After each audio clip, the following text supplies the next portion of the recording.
Partout, à toute heure du jour et de la nuit, les médias s'insinuent dans notre quotidien et nous disent quoi penser, comment nous comporter, à quelles normes se vouer. En Amérique du Nord, on estime que nous sommes exposés à 2000 messages publicitaires par jour. Trônant parmi les champions des agents de socialisation, la publicité nous convainc que tout le monde a droit au bonheur et elle va nous montrer comment nous le procurer. Aujourd'hui à Vrai, la représentation des femmes dans les médias.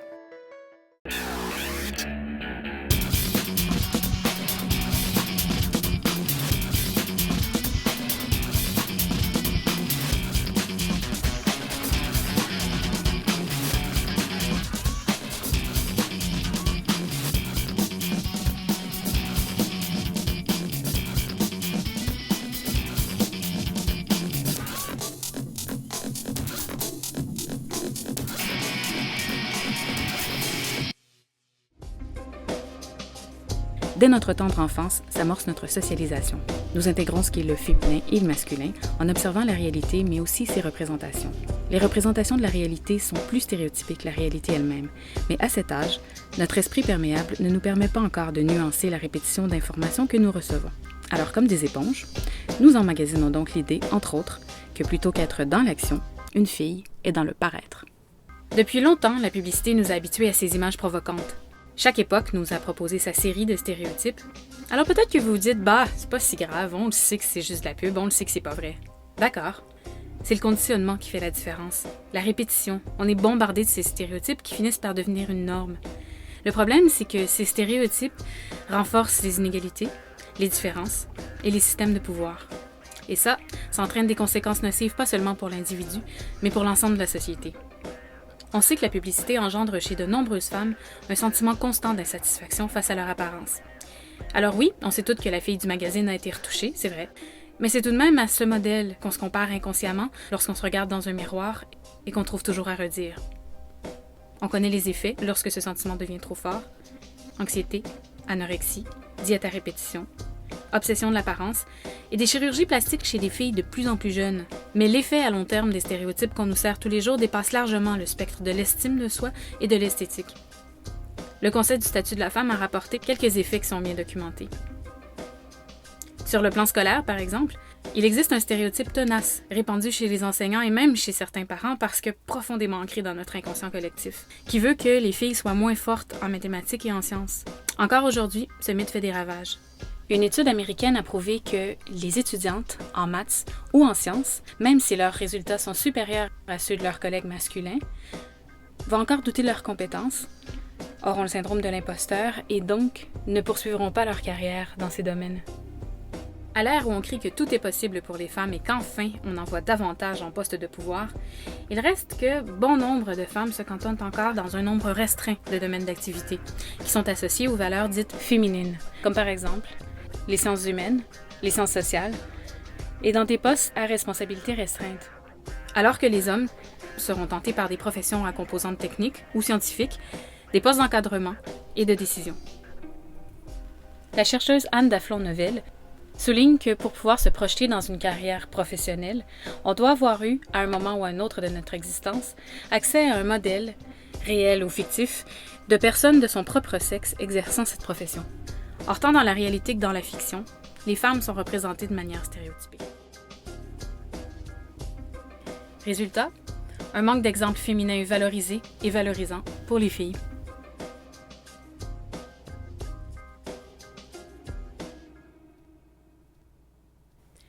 Mais les stéréotypes ne se répercutent pas que dans nos choix de carrière, ils s'imprègnent aussi dans notre façon d'interagir. Prenons les stéréotypes sexuels. À force d'y être exposé, on finit par les assimiler et on risque davantage de développer des comportements qui sont liés au harcèlement sexuel. Or, le harcèlement sexuel aboutit souvent à l'agression sexuelle. Depuis des années, on a pu constater les efforts de la société à condamner le harcèlement sexuel et la violence à l'égard des femmes. Malheureusement, on n'est pas encore parvenu à les enrayer, et ça, c'est en partie parce qu'il persiste une certaine tolérance. Encore aujourd'hui, on va trouver une justification à cette violence-là. On va prétexter un certain système de valeurs qu'on a hérité d'une autre époque, qui a plus lieu d'être aujourd'hui, mais qui véritablement ne s'estompe pas aussi rapidement dans notre inconscient collectif. Les répercussions des stéréotypes sexuels s'insinuent jusque dans nos tribunaux. Le Barreau du Québec écrivait il y a quelques années que l'inégalité sexuelle dans la société, et dans les tribunaux en particulier, est un problème délicat aux répercussions multiples. Le système judiciaire se reflète et est un produit de la société qu'il est appelé à servir. Donc, ce n'est pas étonnant que les inégalités sexuelles dans la société se reflètent à certains égards dans les tribunaux. Si vous avez des doutes, je vous conseille d'aller lire le cas du juge Robert Doer.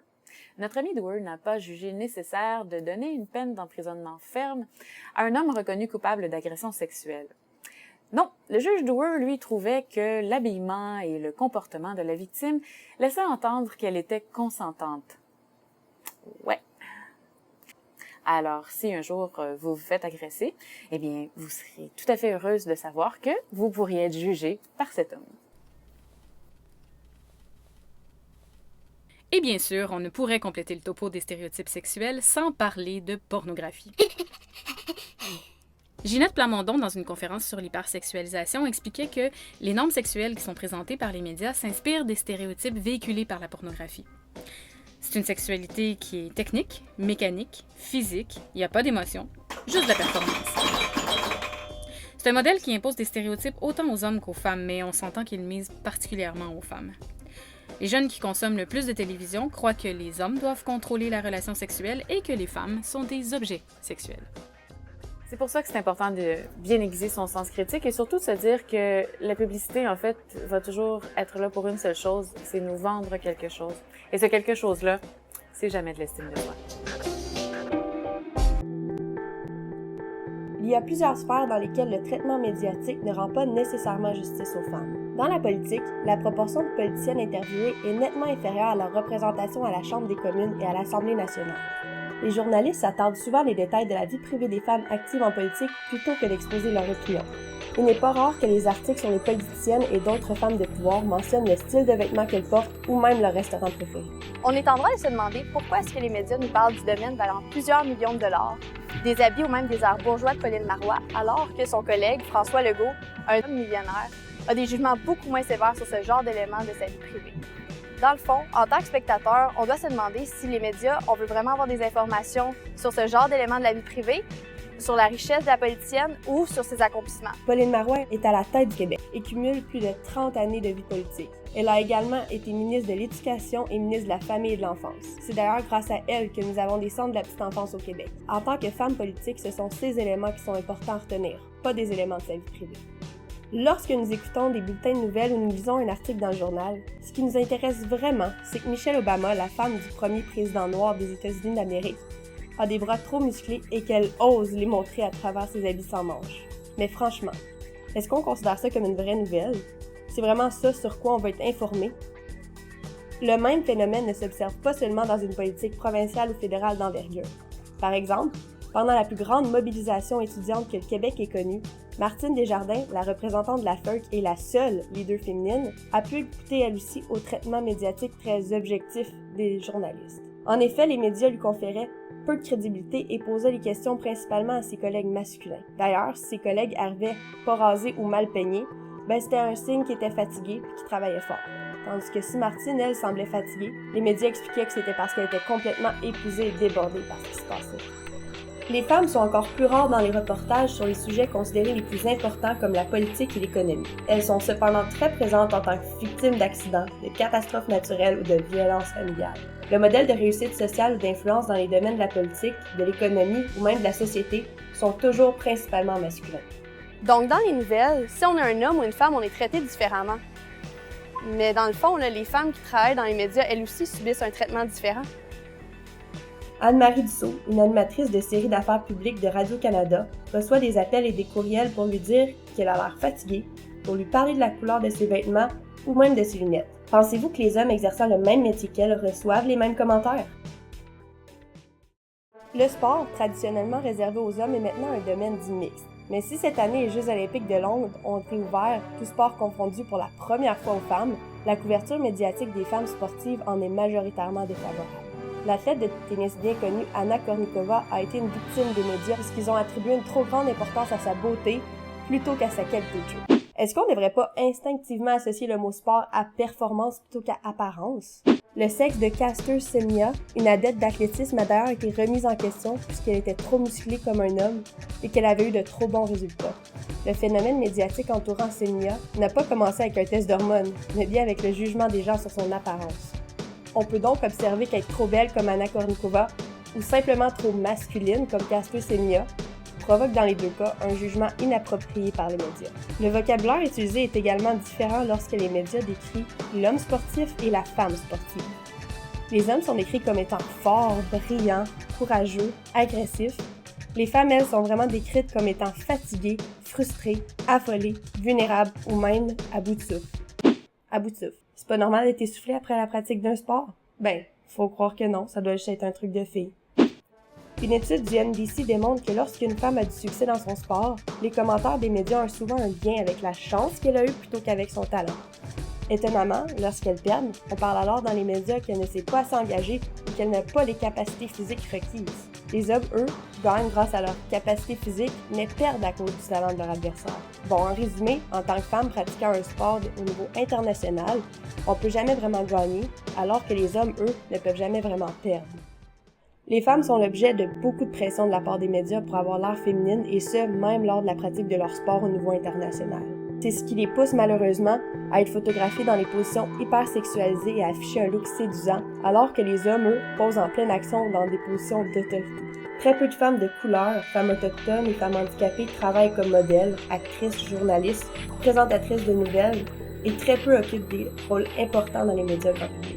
Cette lacune peut exercer à long terme un impact chez les filles pour qui ces femmes-là, dans les médias, sont des modèles à imiter. Mais selon vous, pourquoi le traitement médiatique de la femme est-il si différent de celui de l'homme? Les stéréotypes que nous reproduisons, les normes que nous apprenons, on les copie aussi de ce qu'on peut voir au cinéma ou dans les vidéoclips. Dans bon nombre de vidéoclips, placer une femme, ou mieux, des femmes sexy, c'est ce que les créateurs ont trouvé de plus original pour attirer notre attention, et de plus facile aussi. Dans la majorité des clips hip-hop, par exemple, les femmes, on les utilise simplement comme de vulgaires accessoires. Et pire encore, ces accessoires semblent toujours être très heureuses de leur sort.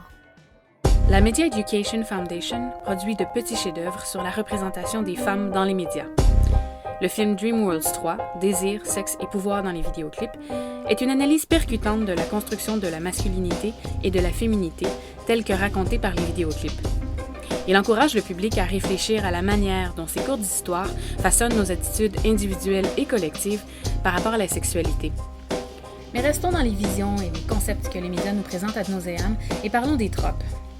Un trope, c'est une constante dans les histoires ou une caractéristique reconnaissable chez un personnage qui nous transmet à nous, le public, des informations. C'est un truc facile de scénariste, vous l'avez vu maintes et maintes fois, et vous l'aurez deviné, les tropes perpétuent souvent des stéréotypes. Anita Sarkeesian de Feminist Frequency en a répertorié 6 dans des vidéos que je vous conseille fortement. Mais voici quelques exemples. C'est la belle fille dégourdie qui débarque dans la vie sans saveur d'un gars ordinaire, juste pour y mettre du oomph. Cette fille-là, elle n'a pas de vie. Le but de son existence, c'est d'être une boule de bonheur et d'énergie pour embellir la vie de monsieur. Un trope identifié par Gail Simone, écœurée de constater que les héroïnes de bandes dessinées finissaient immanquablement par mourir, se faire violer ou perdre leur pouvoir, juste pour que le super-héros puisse se venger. Très présent à la télé, dans les films, dans les jeux vidéo, qu'on se le dise, tuer l'héroïne, ça ennoblit la quête du héros alpha. Dans beaucoup de nos fictions, les personnages de femmes n'existent que s'ils sont en relation avec un homme. Donc la norme, c'est un groupe d'hommes, auquel on ajoute une fille de service. Pour en apprendre davantage sur les tropes, vous pouvez également consulter le site d'Abilo Media.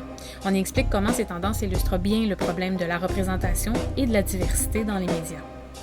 Les tropes nous apprennent que les femmes et les minorités interprètent davantage des rôles secondaires que des rôles de héros. Donc il faut reconnaître ces tendances. Il faut critiquer le manque de qualité de personnages féminins et le manque d'attention que culturellement on accorde à leurs histoires.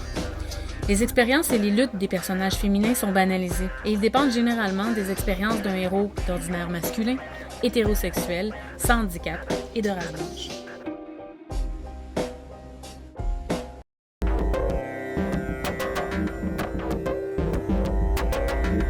Jusqu'à là, on a présenté les nombreux problèmes et stéréotypes véhiculés par les médias. Mais il existe une poignée de compagnies et d'organismes qui œuvrent dans le bon sens. Il y a de l'espoir. Il y a aussi des moyens qui vous permettent de passer à l'action. Il y a plein d'actions que vous pouvez entreprendre pour changer le monde. nous allons y revenir plus tard, mais pour l'instant, voyons voir les compagnies. Prenons en exemple la campagne publicitaire Real Beauty de Dove, qui s'éloigne de ses stéréotypes en présentant des statistiques saillantes et des femmes de diverses origines et âges en lien avec des slogans sur la confiance en soi. Elle a aussi fait l'utilisation de vidéos de sensibilisation pour montrer la distorsion de notre conception sociétale de la beauté par Photoshop qui modifie les femmes à l'extrême. La vidéo Évolution en est un bon exemple. La campagne publicitaire est surtout axée sur les jeunes filles qui sont bombardées par les pubs. Dove a tenté d'éclaircir ce problème de société avec la pub Beauty Pressure. Bien qu'on puisse aisément affirmer que c'est un peu hypocrite de la part de Dove d'utiliser une telle campagne, puisque pour vendre ses produits, elle utilise des tactiques beaucoup plus conventionnelles, c'est quand même un grand pas vers l'avant. Mais imaginez si elle utilisait toutes les femmes qu'elle utilise pour sa campagne Real Beauty dans les publicités qui vendent ses produits anti-rides, ses shampoings, etc. Là, on aurait quelque chose d'absolument révolutionnaire. Une autre campagne intéressante est celle de Yukotex qui s'appelle Apology. C'est une campagne qui s'excuse pour toutes les autres pubs antérieures ridicules qui montraient des femmes tellement heureuses d'avoir leur menstruation. Il y a un autre aspect de la campagne de Kotex qui est très intéressant. C'est les vidéos de sensibilisation qui sont encore une fois à tendance comique. La meilleure, c'est sans doute celle qui présente une jeune femme qui a oublié son cadenas pour son vélo puis qui demande à divers hommes de rentrer dans la pharmacie et lui acheter des tampons parce qu'elle veut pas laisser son vélo sans cadenas. Go get me some tampons, just run to the store real quick. Gosh, can I buy toilet paper? Bref, la campagne publicitaire de Yukotex présente des vraies femmes et soulève des problèmes qui, dans le fond, ne sont pas vraiment des problèmes. C'est encourageant de voir une grande compagnie qui fait ça.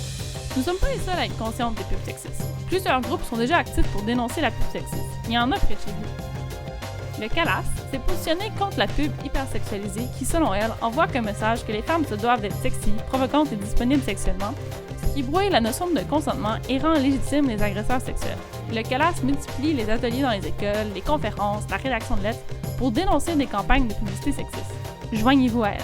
Un autre groupe de l'Outaouais qui milite contre la pub sexiste est le Comité régional de la Marche mondiale des femmes de l'Outaouais qui a travaillé à faire resserrer les lois entourant la pub pour tenter d'éliminer le sexisme et qui fait des activités de sensibilisation sur la pub sexiste. Il y a plusieurs groupes auxquels vous pouvez vous joindre, mais il y a aussi des actions individuelles que vous pouvez poser. Première solution, le travail sur soi.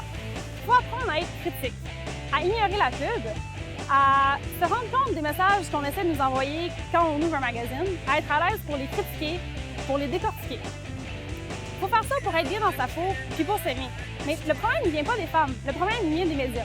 Dans ce sens, ça nous amène à notre deuxième solution, c'est le travail sur les autres. Il faut écrire des lettres, il faut envoyer des emails, il faut parler aux compagnies qui font les pubs sexistes pour leur dire que ça nous dérange. Parce que vraiment, écrire des lettres, ça marche. Si on prend l'exemple Julia Blum, une jeune fille de 14 ans, américaine, qui a fait une campagne contre le magazine pour ados 17, elle a ramassé 84 000 signatures.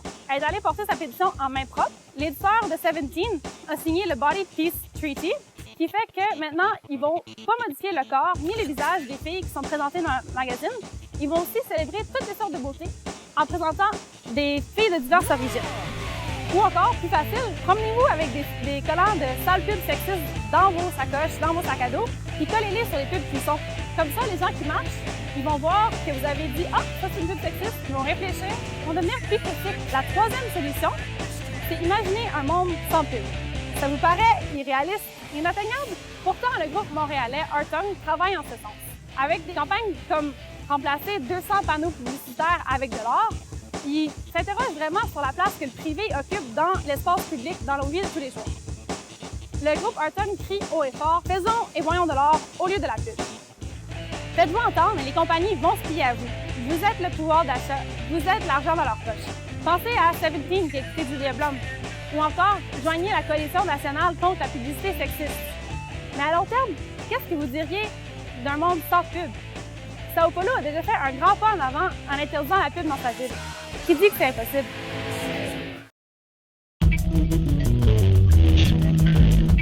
À la solution 1 de Clara, le travail sur soi, on peut ajouter un test tout simple, mais très révélateur de la représentation des femmes au cinéma.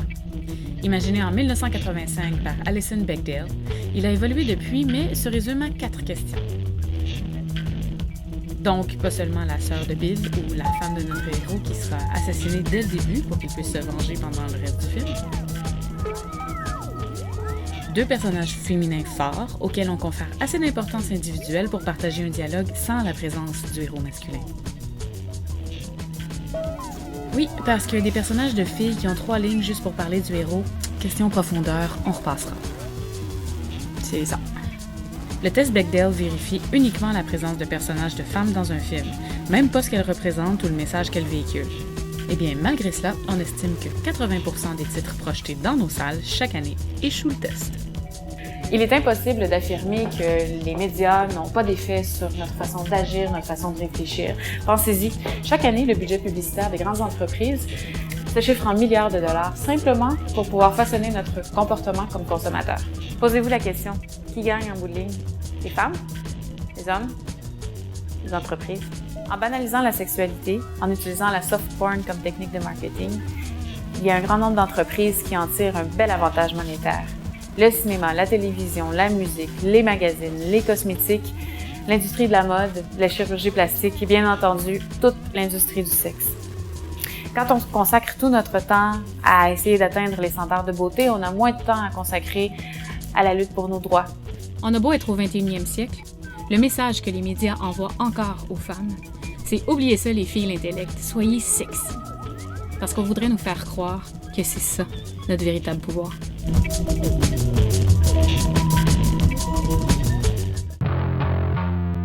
Effectivement, s'il y a une chose qui est vraiment tatouée partout dans les médias, c'est vraiment le sexe, la sexualité. Mais en fait, vous remarquez comme c'est pas vraiment axé sur le plaisir des femmes. On dirait, si on se fait sur les médias, là, c'est vraiment...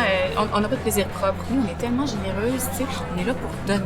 Mais moi, l'affaire qui me dérange, en fait, que je me demande, c'est pourquoi il faut tout le temps que ça soit si violent. Parce que oui, pour certains, la violence égale le plaisir, mais pour d'autres, je comprends pas pourquoi la vision d'une femme provoque à l'homme l'envie irrésistible de la lancer sur un mur, de déchirer son corsage, de la pousser sur un lit ou même d'y tirer les cheveux. Moi, je comprends pas ça. Ouais, non, c'est vrai. Puis les hommes, en fait, qui vont justifier cette violence-là, souvent vont dire que c'est pas leur faute, en fait, c'est parce que l'homme a des pulsions bestiales. Mais je pense aussi, dans le fond, que c'est l'exposition aux médias comme les films ou les émissions ou même les dessins de magazines qui montrent des images vraiment sexuellement très violentes, dans le fond, qui poussent les jeunes à accepter l'agressivité de leur partenaire.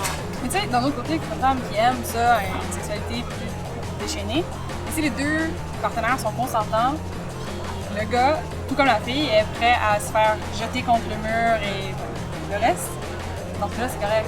Il faut que le gars et la fille acceptent les pulsions alimentaires. Mais tu sais, dans les deux cas, le problème est remis sur les épaules des femmes.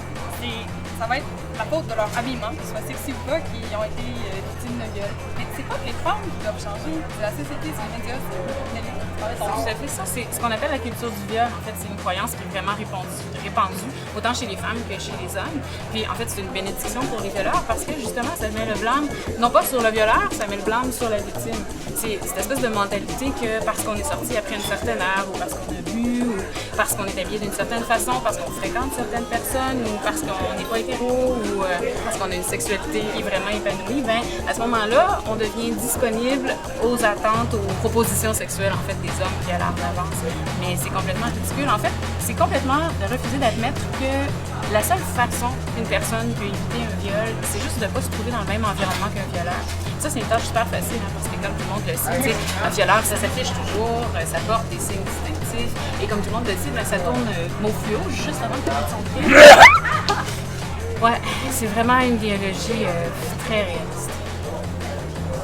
Non, mais Thierry, ça paraît ridicule comme ça, mais il y a quand même, les médias, ils réussissent quand même à présenter des histoires de cette manière. Ça me rappelle aussi l'histoire qui s'était passée au New York Times. C'était John McLean, je pense son nom, c'était un journaliste qui a écrit l'histoire d'un viol d'une petite fille de 11 ans seulement, comme étant sa propre faute. Dans le fond, qu'est-ce qu'il a fait, c'est qu'il a blâmé comme étant parce qu'elle s'habillait trop sexy pour son âge. La fille de 11 ans. Oui, la fille de 11 ans était trop habillée sexy. C'est vraiment intolérable qu'un journal aussi important en compte le New York Times puisse publier des articles comme ça qui blâment une jeune victime de viol plutôt que ses agresseurs. Ça, en fait, ça me fait penser à une autre belle attitude de notre société qu'on appelle le slut shaming. Mais quoi? Le slut shaming. Il n'y a pas d'expression consacrée encore en français, alors je vous en ai pondu une, attention. On appelle ça blâmer la salope.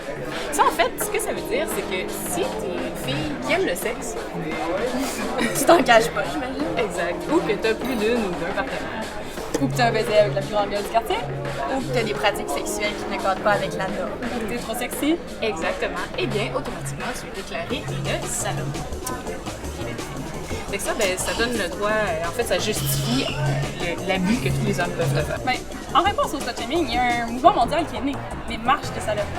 Puis la première, en fait, est née au Canada, ici même, à Toronto, en réponse directe aux commentaires que le chef de police, dans la police, Michael Sanguinetti a fait lors d'une conférence sur la sécurité. Il a dit que si les femmes voulaient arrêter de devenir des victimes et de se faire violer, il y avait juste à pas s'habiller comme des salopes. Donc, on récapitule. Qu'est-ce qu'on fait pour améliorer notre monde? Ben, dans le fond, c'est pas compliqué, on parle de sexe. On parle de ce qu'on aime vraiment, ce qui vous allume vous, pas ce que vous êtes supposé aimer, pas les fantasmes masculins, ce qui vous allume vous. C'est à vous de jouer dans le fond parce qu'il y aura toujours des gens qui vont vous juger. Que vous soyez une bonne ou une mauvaise fille, il y aura toujours quelqu'un pour vous dire quoi faire. Puis on se dit qu'on vit dans une société égalitaire. Donc pourquoi est-ce qu'on pourrait pas faire ce qu'on veut? C'est pas à cause qu'il y a quelques tarés qui pensent qu'on leur doit quelque chose qu'on est obligé de le faire. Entourez-vous de gens qui sont ouverts d'esprit, qui pensent comme vous, qui respectent ce que vous pensez. Les autres, là, sont trop louteux pour pas être ouverts d'esprit, ben vous n'avez pas besoin d'eux dans votre vie. Oui, puis participez aux marches des salopes, ou mieux encore, organisez-en une dans votre ville. Puis à chaque fois que vous entendez les médias traiter une information, traiter un événement d'une façon qui va renforcer le slut-shaming, le blanc des salopes ou la culture du viol, ben réagissez, envahissez les médias sociaux. Puis surtout, ben consultez notre site internet, on a mis vraiment un paquet d'informations sur tous les sujets dont on a discuté aujourd'hui. Et puis surtout, il y a un paquet de bonnes façons de passer à l'action. Alors allez-y.